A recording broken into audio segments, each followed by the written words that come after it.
के वजह से ऐसा होता है कि मासिक धर्म में एक साइकिल होती है, उसमें ये सिस्ट बन जाते हैं। समय पर अगर इसका इलाज नहीं लिया किसी ने तो इसके क्या क्या नुकसान है? मतलब सिम्टम्स होते ही नहीं है और एक इंसिडेंटल फाइंडिंग होती है, चाहे वो बड़ा सिस्ट हो चाहे छोटा। अंडाशय का सिस्ट अंडाशय में होने वाली एक गांठ होती है जिसमें तरल पदार्थ बढ़ जाता है। अंडाशय में सिस्ट होने के बाद क्या गर्भधारण संभव है? Not every cyst is a cancer. Post menopausal जो जनोवृत्ति वाली महिलाएं हैं उसमें अगर उनमें सिस्ट है तो कैंसर होने की संभावना ज़्यादा है। Welcome to C news Bharat podcast. मैं ऋचा सिंह। आज के समय में अंडाशय में सिस्ट यानी गांठ आम हो चुकी है। अंडाशय में सिस्ट क्या है, इसका इलाज क्या है, इसकी सर्जरी के फायदे और नुकसान क्या हैं, ऐसे तमाम सवालों के जवाब आज हम आपको इस पॉडकास्ट में देने वाले हैं। और इसी गंभीर और महत्वपूर्ण विषय पर बात करने के लिए हमारे साथ मौजूद हैं देश की जानी मानी गायनेकोलॉजिस्ट, आईवीएफ एक्सपर्ट और दीवा आईवीएफ लखनऊ के director doctor Vaishali Jain. Doctor साहब, आपका बहुत बहुत स्वागत है। ये अंडाशय का सिस्ट क्या है? So good afternoon Richa. अंडाशय का सिस्ट अंडाशय में होने वाली एक गांठ होती है जिसमें तरल पदार्थ बढ़ जाता है, तो इसीलिए इसको ओवेरियन सिस्ट या अंडाशय का सिस्ट कहा जाता है। और ये एक कॉमन प्रॉब्लम है रिप्रोडक्टिव एज में, मतलब किसी ना किसी महिलाओं को लाइफ में एक बार ओवेरियन सिस्ट हो सकता है, क्योंकि ये most of the time physiological होता है, कभी कभी पैथोलॉजिकल या फंक्शनल हो सकता है। तो क्या अलग अलग तरीके की होती है सिस्ट? हाँ, अलग अलग तरह की होती हैं। यूजुअली जैसे मैंने कहा, एक फिजियोलॉजिकल होती है। कभी जो महिला का माहवारी होती है तो उसके 13वें 14वें दिन एक सिस्ट बनता है और वो बड़ा होता जाता है, और वो जब उसको मेंसेस आ जाते हैं तो वो रप्चर हो जाता है। अगर प्रेगनेंसी हो जाती है तो वो कॉर्पस ल्यूटेल सिस्ट में कन्वर्ट हो जाता है, नहीं तो वो रप्चर हो जाता है। तो ये तो हमारा फिजियोलॉजिकल हो गया। फंक्शनल सिस्ट क्या होता है कि ये सिस्ट अगर परसिस्ट करता है, जो बना है माहवारी के समय, वो रप्चर नहीं होता है, वो डिसअपियर नहीं होता है, वो फंक्शनल सिस्ट में कन्वर्ट हो जाता है। इसके अलावा पॉलीसिस्टिक ओवेरियन डिजीज़, पॉलीसिस्टिक जो ओवरीज होते हैं उसमें छोटे छोटे सिस्ट हो जाते हैं, एंडोमेट्रियोटिक सिस्ट होते हैं, और फिर कभी कभी हमने सुना होगा कि ट्यूमर वर्ड उनको हम बोलते हैं ओवेरियन सिस्ट की जगह, तो वो मैलिग्नेंट भी हो सकते हैं, बेनाइन भी हो सकते हैं। इसके क्या लक्षण होते हैं कि किसी को सिस्ट है तो उसके क्या लक्षण होते हैं? लक्षण देखिए, मोस्ट ऑफ द टाइम कोई लक्षण नहीं होते, एसिम्प्टोमेटिक होता है, इंसिडेंटल फाइंडिंग होती है। जो महिला है वो किसी और टेस्ट के लिए गई है, वो किसी कारणवश अल्ट्रासाउंड कराने गई है तो ये सिस्ट नज़र आ जाते हैं, और यूजुअली ये छोटे ही होते हैं। कभी कभी अगर सिस्ट बहुत बड़े होते हैं तो प्रेशर सिम्टम्स होते हैं, जैसे उसको पेशाब जल्दी जल्दी लगेगा, उसको पेट में एक गांठ महसूस होगी, या कॉन्स्टिपेशन होगा, या फिर बहुत ही वेग सिम्टम्स होते हैं जैसे गैस बनना। मरीज़ कह रहा है कि उसको गैस बन रही है, तो मोस्ट ऑफ द टाइम मतलब सिम्टम्स होते ही नहीं है और एक इंसिडेंटल फाइंडिंग होती है, चाहे वो बड़ा सिस्ट हो चाहे छोटा सिस्ट हो। कभी कभी अगर इन्फेक्टिव सिस्ट होते हैं तो पेन के साथ भी प्रेजेंट कर सकता है पेशेंट। क्यों हो जाते हैं ये सिस्ट? इसका मेन रीज़न क्या है इसके पीछे? देखिए, फिजियोलॉजी तो मैंने आपको बताई कि मासिक धर्म के वजह से ऐसा होता है कि मासिक धर्म में एक साइकिल होती है, उसमें ये सिस्ट बन जाते हैं। सेकंड, जो मोस्ट कॉमन कॉज है वो हार्मोनल इम्बैलेंस होता है। हार्मोन्स में अगर दिक्कत होती है तो ये सिस्ट बन जाते हैं। कभी कभी ये जेनेटिक भी होता है, जैसे पीसीओडी है। लाइफस्टाइल में चेंजेस जो होते हैं तो उसमें पीसीओडी हो जाता है।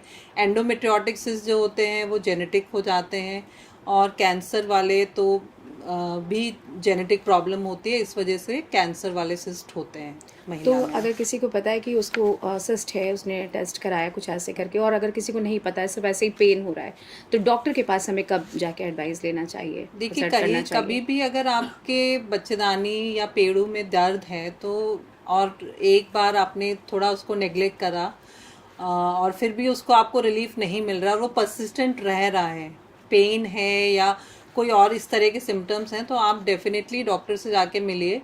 ऑल्दो कैंसरस नहीं होगा, लेकिन कोई भी गांठ अगर अंडाशय में है, हम इवैल्यूएट करके उसको हम बताएंगे कि ये फिजियोलॉजिकल है कि पैथोलॉजिकल है। तो जब भी आपको इस तरह की कोई समस्या होती है, अल्ट्रासाउंड में ही मान लीजिए नज़र आ गया, तो इट्स बेटर कि आप जाके डॉक्टर से मिलें और इसको दिखाएं अपने आप को। अंडाशय में सिस्ट होने के बाद क्या गर्भधारण संभव है? अगर देखिए छोटा सिस्ट है और एसिम्प्टोमेटिक है तो कोई दिक्कत नहीं है, लेकिन अगर बहुत बड़ा सिस्ट है तो यूजली दिक्कत हो सकती है, क्योंकि अंडाशय में ही अंडे बनते हैं जिससे प्रेगनेंसी होती है। तो अगर सिस्ट बहुत बड़ा है तो गर्भधारण में दिक्कत हो सकती है, तो इसको हमें डील करना पड़ेगा। जी। अंडाशय का जो सिस्ट होता है, हमें कैसे पता चलेगा कि वो कैंसर युक्त है? टेस्ट के बाद ही पता चलेगा, लेकिन क्या कुछ ऐसे सिम्टम खुद में भी आने लगते हैं जिससे कि मतलब उसे लगे कि कुछ सीरियस है ऐसा पेशेंट को? देखिए, एक तो बहुत ही क्राइटेरियाज होते हैं जिसकी वजह से हम कहते हैं कि ये सिस्ट कैंसरस हो सकता है। यूजली हम अल्ट्रासाउंड के बाद भी बता सकते हैं कि सिस्ट कैंसर है कि नहीं है। ब्लड टेस्ट के बाद बता सकते हैं। ब्लड टेस्ट में तो ट्यूमर मार्कर्स होते हैं तरह तरह के। जो ओवेरियन सिस्ट में अगर हम कहें तो बहुत सारी वैरायटी, इन पैथोलॉजिकल में बहुत सारी वैरायटी है। तो हम कुछ ट्यूमर मार्कर्स करते हैं उसको चेक करने के लिए कि वो कैंसरस हैं कि नहीं है। इसके अलावा हम अल्ट्रासाउंड में देखते हैं कि दोनों अंडाशय में हैं कि एक अंडाशय में है, एक ही झिल्ली है कि मल्टीलॉक्यूलर है, उनके बीच में द्रव्य कैसा भरा हुआ है, कुछ सॉलिड कंपोनेंट तो नहीं है, खाली सिस्ट है। तो ये सारे फैक्टर्स हमें डिसाइड करते हैं कि ये कैंसरस है कि नहीं है, और उसी हिसाब से फिर हमें इसको डील करना पड़ता है। तो क्या मतलब इसके बाद अगर हमने अल्ट्रासाउंड करा लिया तो उसी में डिटेक्ट हो जाता है कि उसके बाद भी हमें स्कैनिंग वगैरह की ज़रूरत होती है? अल्ट्रासाउंड से हमें सस्पिशन ऑफ मैलिग्नेंसी पता चल जाता है। उसको कंफर्म करने के लिए हम सीटी करा सकते हैं, एमआरआई करा सकते हैं और ट्यूमर मार्कर्स करा सकते हैं। कभी कभी फ्लूइड का भी बन जाता है सिस्ट, ऐसा सिस्ट भी तो होता है? सिस्ट वर्ड मतलब फ्लूइड, मतलब Fluid. तरल पदार्थ ही है। लेकिन अगर वो गांठ है, ओवेरियन सिस्ट एक तरह की गांठ है, लेकिन गांठ में अगर सॉलिड कंपोनेंट आ रहा है तो फिर वो हमारा मोर लाइकली मैलिग्नेंट की तरफ उसका डायरेक्शन हो रहा है। तो ये कैसे पता चलेगा कि वो किस स्टेज का है और उसके लिए मतलब अभी इसका इलाज संभव है और वो हम क्योर हो जब सकता हमने है? ट्यूमर मार्कर्स करे हैं, इसके अलावा हमने सीटी स्कैन करा है, एमआरआई करा है, तो उससे काफ़ी हद तक हमें चीज़ें क्लियर हो जाती हैं। और अल्टीमेटली तो 100% जो टेस्ट होता है वो आपका सर्जरी होता है। अगर हमें कुछ भी लग रहा है कि ये मैलिग्नेंट है तो surgical staging is the only option available. Surgical staging करके हम फिर उसको कंफर्म करते हैं और हम उसकी स्टेजिंग करते हैं। मतलब आपके अनुसार ये स्टेज वाइज डिपेंड करता है कि उसकी सर्जरी ही होगी या सिर्फ अगर मेडिसिन वगैरह मैलिग्नेंसी से? है तो मेडिसिन सर्जरी। से कोई फायदा नहीं है। जी। केवल जो बिनाइन ट्यूमर्स हैं या जो फिजियोलॉजिकल ट्यूमर्स हैं, जो फंक्शनल ट्यूमर्स हैं, उनके लिए हम दवाई सोच सकते हैं। और कभी कभी अगर वो छोटे होते हैं और एसिम्प्टोमेटिक होते हैं तो दवा की भी ज़रूरत नहीं होती, वो 2-3 महीने में अपने आप रिग्रेस भी हो जाते हैं। तो जो पैथोलॉजिकल ट्यूमर्स हैं उसमें और बड़े साइज़ के हैं तो उसमें हमें सर्जरी की ज़रूरत पड़ सकती है। कुछ लाइफ स्टाइल ऐसे या खान पान में कुछ ऐसा चेंज करके हार्मोनल चेंज हो रहे हैं तो इस समस्या का समाधान किया जा सकता है? डेफिनेटली लाइफस्टाइल और डाइट का बहुत इम्पोर्टेंस है। जो हमारे पॉलीसिस्टिक ओवेरियन डिजीज़ है जिसमें पॉलीसिस्टिक सिस्ट बने हुए हैं, वो लाइफस्टाइल की वजह से हैं। तो वो उसमें सर्जरी का कोई रोल नहीं है, और उसमें आपको एक्सरसाइज और डाइट करके ही आप उसको कंट्रोल कर सकते हैं। और इसके अलावा भी हार्मोनल इम्बैलेंस भी डाइट की मतलब आपके लाइफस्टाइल की वजह से ही इम्बैलेंस हो रहा है। और आपका अगर आप ओबीज हैं, आप बहुत सारा जंक फूड खा रहे हैं, तो ये सारे फैक्टर्स कहीं ना कहीं हार्मोनल इम्बैलेंस कर रहे हैं, और हार्मोनल इम्बैलेंस हो रहा है तो आपके ओवेरियन सिस्ट डेवलप हो रहे हैं। क्या क्या नुकसान हो सकते हैं अगर किसी को सिस्ट बन गया है तो बॉडी में क्या क्या चेंजेस दिखने लगते हैं और किस तरीके का नुकसान होता है? देखिए, नुकसान तो सबसे पहले ये है कि हमें फर्स्ट स्टेप यही होता है कि उसको हमारा कैंसरस है कि नहीं वो रूल आउट करना होता है। Not every cyst is a cancer. Post menopausal जो रजनोवृत्ति वाली महिलाएं हैं उसमें अगर उनमें सिस्ट है तो कैंसर होने की संभावना ज़्यादा है। और इसके अलावा जो लक्षण जो हैं, बहुत ज़्यादा सिस्ट के लक्षण नहीं होते हैं एक्सेप्ट अगर साइज़ बहुत बड़ा है। कभी कभी उसका सिस्ट जो होता है वो बड़ा होता है, वो टॉर्जन हो जाता है, तो वो इट्स एन एक्यूट इमरजेंसी, मतलब वो अपने में ट्विस्ट हो जाता है, और ट्विस्ट होके वहाँ पे उसको इतना सिवियर पेन होता है महिला को तो वो एक इमरजेंसी होती है। और इस सेकंड होता है कि वो कभी कभी रप्चर भी हो सकता है, तो वो एक लाइफ थ्रेटनिंग कंडीशन होती है, उसमें ब्लड प्रेशर वगैरह लो हो जाता है, तो इमीडिएट क्या कहते हैं पेशेंट को हमें एडमिट करके और मैनेज करना पड़ता है। कुछ इस तरीके के सिम्टम भी आते हैं, भूख कम लगना या मतलब कुछ और चेंजेस, फीवर लाइक? देखिए फीवर तो नहीं कहेंगे हम, लेकिन हाँ अगर इन्फेक्टिव वो है, ट्यूमर, इन्फेक्टिव ट्यूमास बोलते हैं हम लोग, ओवेरियन सिस्ट का एक पोर्शन होता है जिसमें ट्यूब और ओवरी गुच्छा बन जाती है, तो अगर उस तरह का कुछ प्रेजेंटेशन है तो फीवर तो यूजुअली नहीं होता है। भूख भी बहुत लेटर स्टेज में, मतलब जब आपका एडवांस कैंसर हो जाता है तब होता है वे एक्चुअली, इसीलिए ओवेरियन सिस्ट अगर कैंसरस हैं तो वो मिस हो जाते हैं, बिकॉज उसके बहुत ही वेग सिम्टम्स होते हैं, जैसे गैस बन रही है या क्या कहते हैं उसको, भूख कम लग रही है, उस तरह के बहुत ही रेयर वाले सिम्टम्स, बहुत ही वैसे वेग से सिम्टम्स होते हैं। इसीलिए कभी कभी ये अनडायग्नोज्ड रहते हैं। और स्पेशली जिन महिलाओं का जेनेटिक हिस्ट्री है, जैसे मदर को अगर ओवेरियन कैंसर हो चुका है, तो इट्स ऑलवेज बेटर कि उस लड़की का जेनेटिक एवेल्युएशन हो। BRCA जीन होती है जिसको हम इवेलुएट करते हैं कि उसको कितना % रिस्क है उसको ओवेरियन कैंसर होने का। किसी को सिस्ट बना, उसके बाद उसने ट्रीटमेंट लिया, ठीक है, तो क्या दोबारा भी बनने के चांसेस होते? ये अगर फिजियोलॉजिकल सिस्ट है तो दोबारा बन सकता है। इवन सर्जरी के बाद भी 30 to 40% चांसेस होते हैं कि वो सिस्ट रीअपियर हो जाए। ये सिस्ट के नेचर पे ज़्यादा डिपेंड करता है कि किस तरह का वो सिस्ट है। जैसे एंडोमेट्रियोमा है तो वो दोबारा होने के भी चांसेस होते हैं, या बिनाइन सिस्ट है, सिस्ट एडिनोमा है, म्यूसिनस सिस्ट एडिनोमा, ये सब तरह के सिस्ट का प्रकार होते हैं। तो इनके बनने की संभावना एक लाइफ में उसके दोबारा भी हो सकता है, तो 30 to 40% चांसेस हैं कि दोबारा बन सकता है वो। समय पर अगर इसका इलाज नहीं लिया किसी ने तो इसके क्या क्या नुकसान है? देखिए अगर समय पे इलाज, क्या आपको डायग्नोसिस बनवाना है, इलाज वर्ड अगर मैं बोलूँ कि आपको दिखा के डॉक्टर से कंफर्मेशन लेना है कि ये कैंसरस है, फंक्शनल है, किस तरह का सिस्ट है, तो दैट इज़ इम्पॉर्टेंट। अगर वो सिस्ट मेलिग्नेंट नहीं है तो इतना घबराने की बात नहीं है।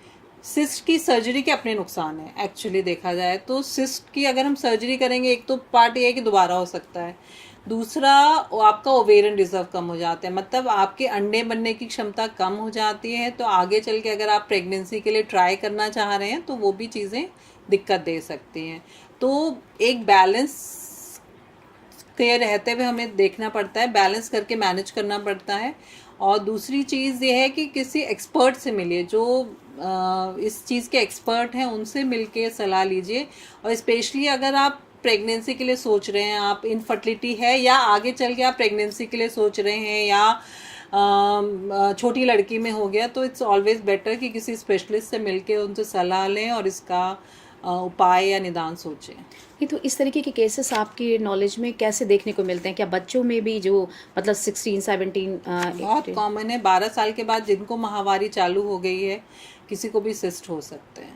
और आफ्टर पीरियड, मतलब किसी को पीरियड बंद हो चुके हैं उसके बाद भी कुछ ऐसा? हाँ, मतलब ये तो चांसेस किसमें ज़्यादा होते हैं? कॉमन रिप्रोडक्टिव एज में है, जैसे जो हमारा 18 से 80 साल, मतलब 40 साल 45 साल में कॉमनेस्ट होते हैं, लेकिन यंग एज में भी हो सकते हैं, टीन एज में भी हो सकते हैं, और पोस्ट मेनोपॉजल वुमेन में भी हो सकते हैं ये सिस्ट। तो उसके हिसाब से फिर आपको आइडेंटिफाई करना है कि ये किस तरह का सिस्ट है। मतलब आपके हिसाब से समय पे इसका डायग्नोज करवा के इलाज उसका लेना, मतलब स्टार्ट कर देना चाहिए पेशेंट को, मतलब अगर उसे पता बेसिकली चलता है डायग्नोसिस तो। आपका, अगर आपको सिस्ट नजर आया है तो आपको एक बार एक्सपर्ट से मिलके समझना है किस कि तरीके आपको वरी करना है कि नहीं वरी करना। वो डॉक्टर आपको बता पाएगा कि हाँ इस सिस्ट के लिए आप वरी मत करिए, नहीं ये सिस्ट ऐसा है कि आपको दिक्कत दे सकता है। तो ये this thing has to be, लेकिन एप्रीहेंशन नहीं करना, मतलब आपको घबराना नहीं है, क्योंकि most of the cyst malignant नहीं होते, मतलब कैंसर नहीं होते हैं, और बहुत सारे डिसअपियर भी हो जाते हैं। तो लेकिन ये सारी सलाह आपको स्पेशलिस्ट से मिलके ही लेनी चाहिए। मतलब अगर मैलिग्नेंसी नहीं है तो हमें घबराने की जरूरत नहीं है। इवन मेलिग्नेंसी भी है तो भी भाई आप घबराने से तो कोई हाँ, फायदा हो नहीं सकता है ना। फर्स्ट सेकंड स्टेज में हो और वो हाँ, रिकवर हाँ, कर हाँ, जाए, हाँ, लेकिन अगर हाँ। फर्स्ट सेकंड स्टेज में अगर डॉक्टर हमारे डायग्नोज करके बोलते हैं तो भी क्या सर्जरी की जरूरत तो होती होगी, बिना मतलब बिना मैंने सर्जरी के तो बताया नहीं? कि मैं जो डायग्नोसिस है वो सर्जिकल स्टेजिंग ही है। अगर मैलिग्नेंट है तो सर्जरी ही है और कोई ऑप्शन ही नहीं है, कोई दवा ऑप्शन ही नहीं है। लेकिन सर्जरी आप बता रहे हैं कि मतलब करवाना हार्मफुल भी है। लेकिन अगर मैलिग्नेंसी है तो कराना ही पड़ेगा, उसमें कोई कंफ्यूजन नहीं है। मैं बेनाइंग सिस्ट की बात कर रही हूँ कि अगर कैंसरस नहीं है और आप इनफर्टिलिटी का से वो हैं तो आपको सर्जरी जो है अगर ज़रूरत है तभी कराने की ज़रूरत पड़ती है, अदरवाइज़ नहीं पड़ती। लेकिन अगर साइज़ बड़ा है, मान लीजिए 8 सेंटीमीटर बड़ा है और टॉर्जन हो गया तो फिर सर्जरी करने की ज़रूरत पड़ सकती है। तो ये सारा जो डिसीजन है ये आपके एक्सपर्ट लेंगे। वही मैं कह रही हूँ कि आपको खुद डिसाइड नहीं करना है कि नहीं मुझे दवा नहीं खानी है या मुझे इलाज नहीं कराना है या मुझे ऑपरेशन कराना है। ये सारी सलाह आप जो एक्सपर्ट से मिल रहे हैं उसके हिसाब से लीजिए। लाइफ की क्या सिक्योरिटी रहती है आफ्टर इसके ऑपरेशन के बाद, अगर हम हटवा देते हैं इसको सिस्ट को तो? सिस्ट को ऑपरेट हटा करना। देते तो कोई दिक्कत नहीं, आपकी ओवरी तो इंटैक्ट है तो वो ओवेरियन फंक्शंस कम हो जाते हैं लेकिन काम करते रहते हैं और आपकी प्रेगनेंसी भी हो सकती है। ऐसा नहीं है कि नहीं होती है। ओवेरियन रिजर्व थोड़ा कम हो जाता है, स्पेशली जिनका ऑलरेडी कम होता है। अगर हम उस तरह से बात करें तो जिनका ओवेरियन रिजर्व ऑलरेडी कम होता है उनका थोड़ा और कम हो जाता है, लेकिन अगर नेसेसरी है तो कराना पड़ता है सर्जरी। अगर किसी महिला को सिस्ट बन गया है और प्रेगनेंसी उसकी है तो इसमें बच्चे को तो कोई नुकसान नहीं होता है? इससे कोई भी नुकसान नहीं है, ना बच्चे को नुकसान है, ना ओवेरियन सिस्ट बढ़ता है, ना ओवेरियन सिस्ट से ऐसा प्रेगनेंसी पे इफेक्ट पड़ता है, एक्सेप्ट मेलिग्नेंसी हो तो वो बहुत ही रेयरेस्ट केसेस में होता है जिसमें ओवेरियन सिस्ट हो और मेलिग्नेंसी हो। तो बहुत ही हमने रेयर केसेस में देखा है, या ऐसी सिचुएशन हो सकती है कि वो जो सिस्ट है वो ट्विस्ट हो गया तो वो एक लाइफ थ्रेटनिंग कंडीशन हो जाती है। अदरवाइज प्रेगनेंसी में ओवेरियन सिस्ट है तो कोई दिक्कत की बात नहीं है, उसके साथ प्रेगनेंसी में चलती रहेगी और उस सिस्ट को अगर हम मान लीजिए सिजेरियन डिलीवरी करा रहे हैं तो वो हम निकाल सकते हैं, अदरवाइज हम उसको छोड़ भी सकते हैं। ऐसा भी होता होगा केसेस में कि मैलिग्नेंसी बन गई है और बच्चा भी है गर्भ में, ऐसे भी केसेस होते होंगे? बहुत ही रेयर होते हैं क्योंकि मैंने कहा कि रेयरेस्ट ऑफ द केसेस है कि जिसमें प्रेगनेंसी के साथ मेलिग्नेंसी है तो यूजुअली हमें वो ओवरी ही निकालनी पड़ती है। उसमें क्या मतलब थोड़ा मतलब डरने वाली बात होती हाँ, है? डरने वाली बात ऐसे होती है, लेकिन आजकल लेकिन बच्चे को भी कुछ हार्म हो बच्चे सकता को है? कोई हार्म नहीं होता है। उसमें हमें ओवरी अंडर एनेस्थीसिया निकालनी पड़ती है। तो आजकल बहुत सारे अगर आप बहुत सारे टेस्ट हम सेकेंड जो सर्जरीज होती हैं हम सेकेंड ट्राइमेस्टर में करते हैं। मतलब जब महिला का तीसरा या चौथा महीना चल रहा होता है तो हम काफ़ी हद तक सर्जरीज कर सकते हैं और प्रेगनेंसी सेफ रहती है क्योंकि इतना एडवांसमेंट हो गया है, एनेस्थीसिया में एडवांसमेंट हो गया है और बाकी बच्चे को प्रोटेक्शन के लिए भी बहुत सारी मेडिसिन आ गई हैं। तो गॉड फॉरबिड अगर आपको सर्जरी की ज़रूरत पड़ रही है प्रेगनेंसी में, जो रेयरेस्ट केसेस में है, तब भी प्रेगनेंसी सेफ हो जाती है। ऐसी स्थिति में क्या नॉर्मल डिलीवरी भी पॉसिबल है? ऐसा भी होता है? ओवेरियन सिस्ट के साथ नॉर्मल डिलीवरी हो सकती है, क्यों? उसका कोई ऐसा नॉर्मल डिलीवरी का कोई कॉन्ट्राइंडिकेशन नहीं है। आप नॉर्मल डिलीवरी भी हो सकती है अगर आपका ओवेरियन सिस्ट है तो। डॉक्टर साहब आपका बहुत बहुत धन्यवाद। Thank you.